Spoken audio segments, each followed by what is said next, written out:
240 Marines forced open the Strait of Hormuz, 14 boats destroyed, 9 bases wiped out in 33 minutes.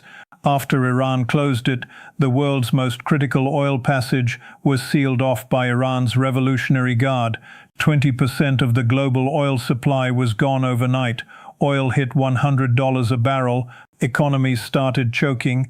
Nations panicked. And then 2 American destroyers, carrying 240 Marines and sailors, received one order: sail through anyway. What happened in the next 33 minutes did not just reopen a strait, it rewrote the rules of naval power in the Persian Gulf. But at what cost, and what comes next? Welcome to Boring Currency, your trusted source for military and geopolitical analysis that cuts through the noise and delivers the full picture. I'm your host Jugon, and it is always a privilege to have you here. If this channel helps you understand what's really happening in the world, I'd be honored if you'd hit that subscribe button and join this growing community of informed viewers. Now, before we get into this incredible story, I'd love to know, where are you watching from today? Drop your city and country in the comments. Let's see how far this community reaches. The Strait of Hormuz sits between Iran and Oman. It is only 21 m wide, but those 21 miles carry 20% of the entire world's oil supply. Every single day, massive tankers pass through this narrow waterway. They carry millions of barrels of crude oil from the Persian Gulf to the rest of the world. Without this passage, the global economy cannot function. It is that simple, it is that important, and on March 2nd, 2026, Iran shut it down completely. To understand why, the story goes back 3 weeks earlier. On February 28th, the United States and Israel launched a joint military operation against Iran. The strike was devastating. Iranian nuclear facilities were destroyed. Military bases across the country were hit. Command centers were reduced to rubble. And in the most significant blow of all, Iran's supreme leader was killed in the attack. Iran was reeling. The country's leadership was shattered. Its military infrastructure was crippled. Its people were in shock. The government needed to respond. It needed leverage. It needed a weapon that could hurt America and its allies without firing a single bullet at American soil. The answer was the Strait of Hormuz. Iran's Revolutionary Guard commander made the announcement on March 2nd. The Strait of Hormuz was closed, effective immediately. Any vessel attempting to pass through would be attacked. Iran now controlled these waters. No ship would enter, no ship would leave. The Persian Gulf was sealed. The impact was immediate and devastating. Hundreds of oil tankers were trapped inside the Persian Gulf. They could not exit. They could not deliver their cargo. Oil that was supposed to reach refineries in Japan, India, South Korea, Europe, and the United States was going nowhere. The supply chain broke overnight.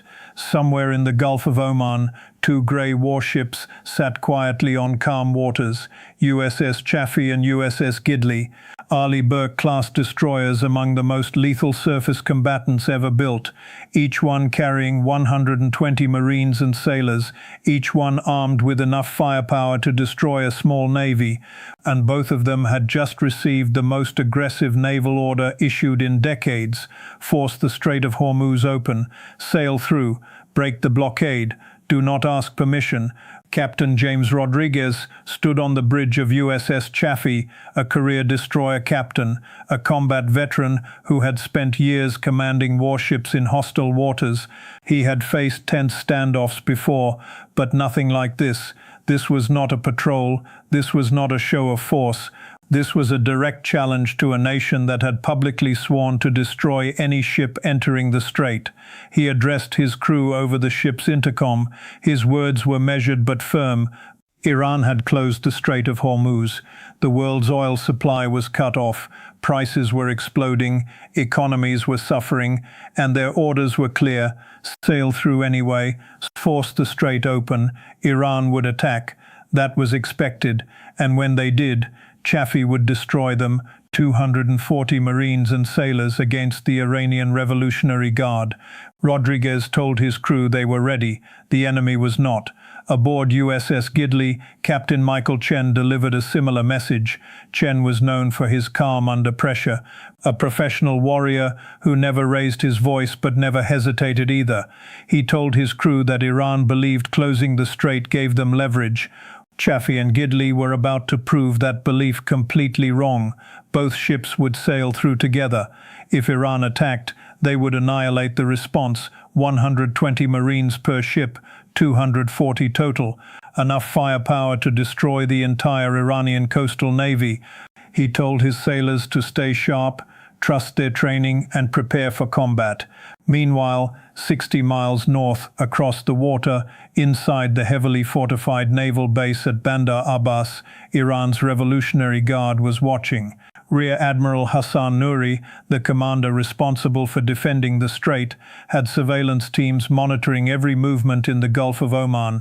His radar operators detected both American destroyers repositioning, moving closer to the strait's entrance, changing formation, increasing speed. Nouri understood immediately what was happening. The Americans were not backing down. They were preparing to force entry. He transmitted an urgent alert to Revolutionary Guard headquarters. 2 American destroyers were preparing to enter the strait. They were ignoring all warnings. They were attempting forced passage. He requested authorization to engage with full force. The response came quickly. Stop them. Attack the destroyers with everything available. Sink them if possible. Demonstrate that Iran controls these waters. Use fast boats, missiles, and drones. Stop the Americans at all costs. Nouri mobilized his entire defensive network. 14 Pakop-class fast attack boats were ordered to launch from Bandar Abbas. These were small, fast, heavily armed vessels designed for one purpose, swarming larger warships at high speed. Each boat carried rockets and heavy machine guns. Their crews were Revolutionary Guard fanatics trained in suicide tactics. Their mission was simple: race toward the American destroyers, overwhelm their defenses, fire everything, sink them. But the boats were only part of the plan. Shore-based anti-hate ship missile batteries were activated along the Iranian coastline. C-82 cruise missiles, Chinese-designed ship killers, were armed and locked onto targeting coordinates. Kamikaze drones loaded with explosives were prepared for launch. Nouri was building a layered kill zone: fast boats for the close attack, missiles for the medium range, drones for the final wave, 3 layers of destruction aimed at 2 American ships. At 2:15 in the afternoon, USS Chaffee and USS Gidley began their approach. Both destroyers accelerated to 25 knots. Battle stations were manned across both ships. Weapons were hot. Radars were sweeping the horizon. Every sailor stood at their post. Every Marine checked their weapon. Rodriguez transmitted to Gidley. They were beginning straight transit. Stay close.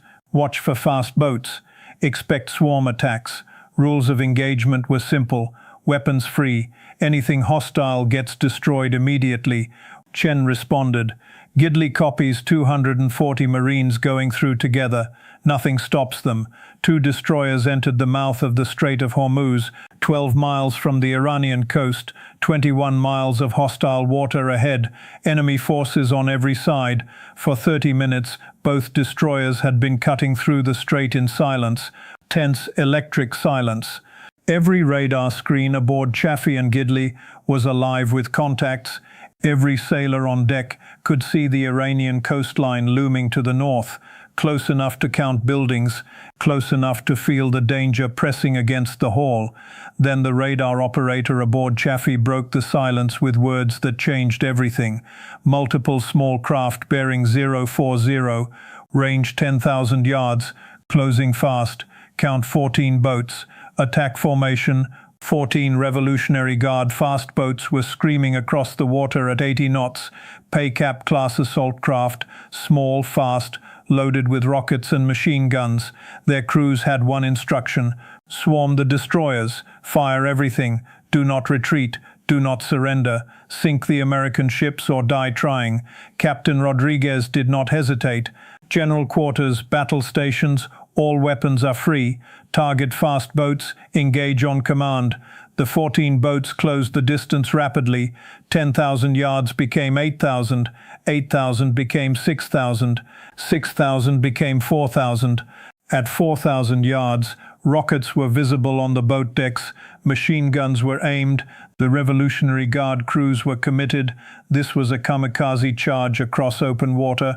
Rodriguez gave the order, all weapons engage, destroy those boats, fire. Chaffee's 5-in naval gun rotated, locked onto the lead boat, and fired. The shell crossed 4,000 yards in seconds, direct hit. The first Iranian boat exploded into a fireball and vanished beneath the surface. 11 seconds later, the gun fired again. The second boat is gone. Another explosion. Another crew was wiped out.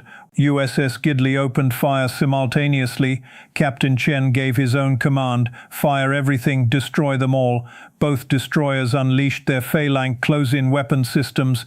These automated defense guns fire 6,000 rounds per minute. Computer-controlled radar guided, designed to shred incoming missiles. Now they were pointed at small wooden and fiberglass boats. 4 Iranian boats were torn apart instantly. 20 rounds punched through holes like paper. Engines exploded. Fuel tanks ignited. Boats disintegrated into floating debris. Crews never had a chance. The phalanx systems did not miss. They did not pause. They simply erased targets from the water. But the remaining boats kept coming. 9 of them are still charging, still firing. Rockets launched from bouncing decks. Torpedoes stray across the water. Machine gun rounds cracked through the air around both destroyers. One rocket struck the ocean just meters from Chaffee's hull. A geyser of seawater erupted alongside the ship. Close, dangerous, but not close enough. Rodriguez called the Marines to action. Port side, fast boats approaching. Engage with small arms. M240 machine guns, Mk19 grenade launchers, destroy them. 120 Marines rushed to the port rail of Chaffee. Gunnery, Sergeant Marcus Thompson. The weapons platoon leader positioned his teams with practiced precision. He gave one instruction: target those boats, lead your shots. Controlled bursts. Fire. 60 M240 machine guns opened up simultaneously, each one firing 800 rounds per minute of 7.62 NATO ammunition. The combined effect was a solid wall of lead stretching across the water. Iranian boats sailed directly into it. 6 boats were hit at once, holes punctured from bow to stern, engines shattered. Crews cut down where they stood. Boats spun out of control, slowed, and began sinking. Marine accuracy was devastating.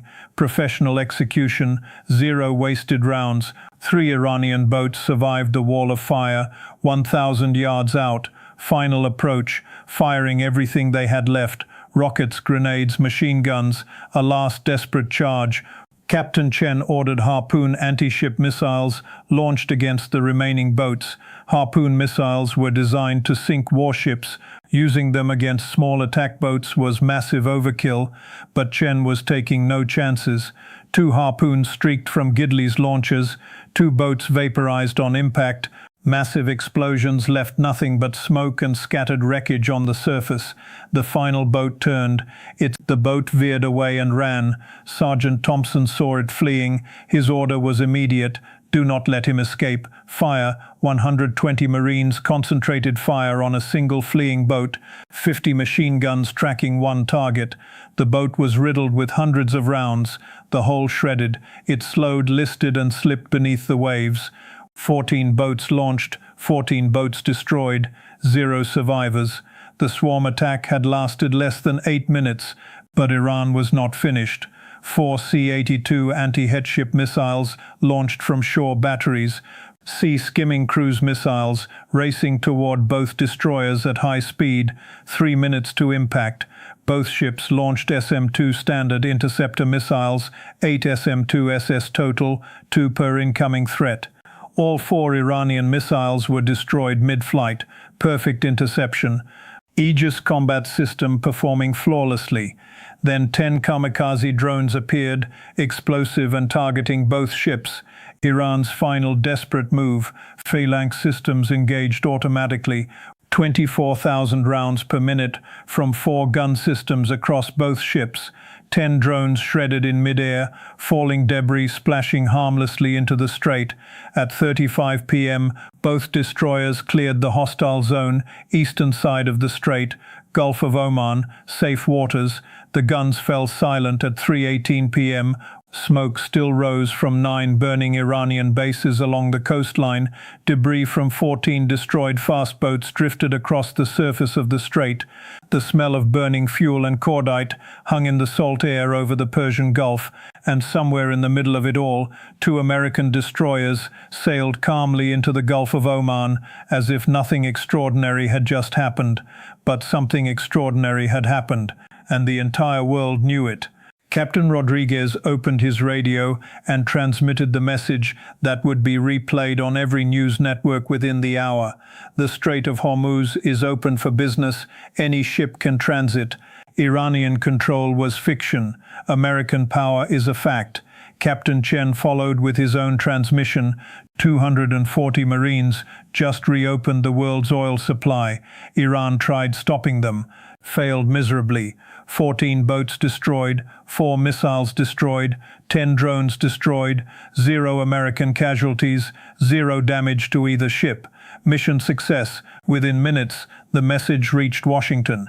Admiral Richardson confirmed to the Pentagon that Operation Free Passage was complete. The Strait of Hormuz was open, the blockade was shattered, and 9 Iranian military installations that had supported the closure no longer existed. The reaction from the international community came swiftly. Saudi Arabia issued a statement thanking the United States Navy. The kingdom declared that Iran's closure of the strait had threatened the entire global economy and that American action had restored the flow of oil that the region depended upon. Saudi officials called freedom of navigation essential for regional security and praised American power for maintaining peace. The United Arab Emirates echoed similar sentiments. Emirati officials stated that the strait closure had harmed the entire region and described the American response as appropriate and decisive.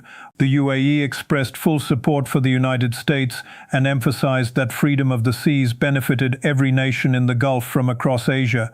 The reactions carried the same message. Japan, which depends heavily on Persian Gulf oil imports, stated that the strait closure had directly threatened its economy. Japanese officials thanked the United States and called regional stability essential for global prosperity.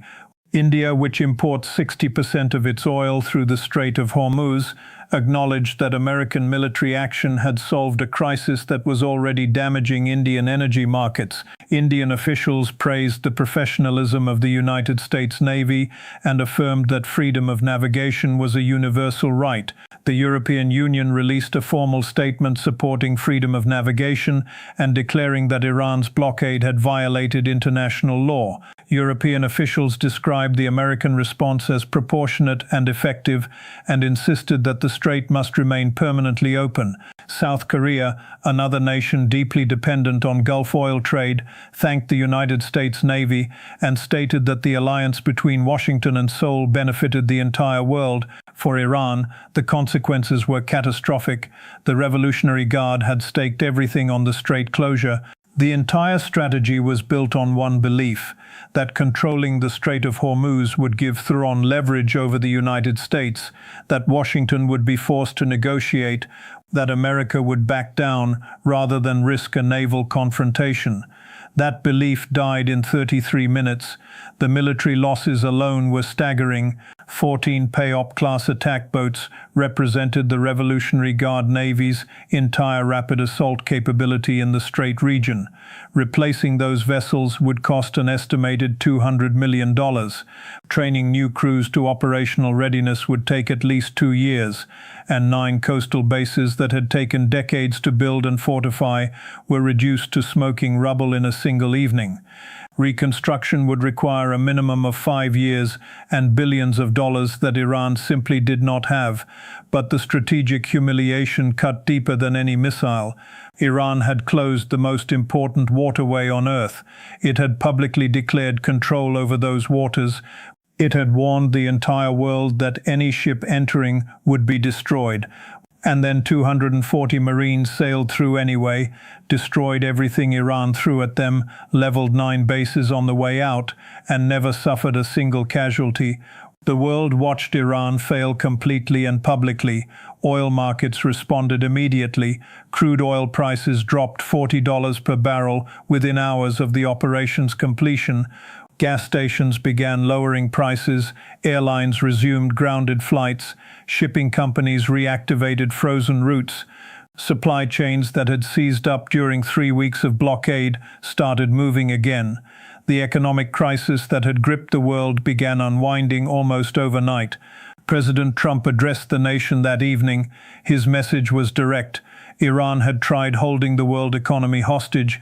240 brave Marines broke their blockade in 33 minutes. The strait was open, 9 Iranian bases were destroyed, and the message was clear. America guarantees freedom of the seas always, anywhere, anytime. The Strait of Hormuz remains open today. Oil tankers pass through daily. The global economy flows through that 2-1 passage, just as it always has. But something changed after Operation Free Passage. A question that had lingered for decades was finally answered. What happens when someone tries to close the world's most important waterway? 240 Marines answered that question in 33 minutes. With 14 boats on the ocean floor and 9 bases burning on the coastline, the Strait of Hormuz belongs to the world, and the United States Navy guarantees it. This has been Boring Currency. I'm Juggin. Thank you for watching. Stay informed, stay sharp.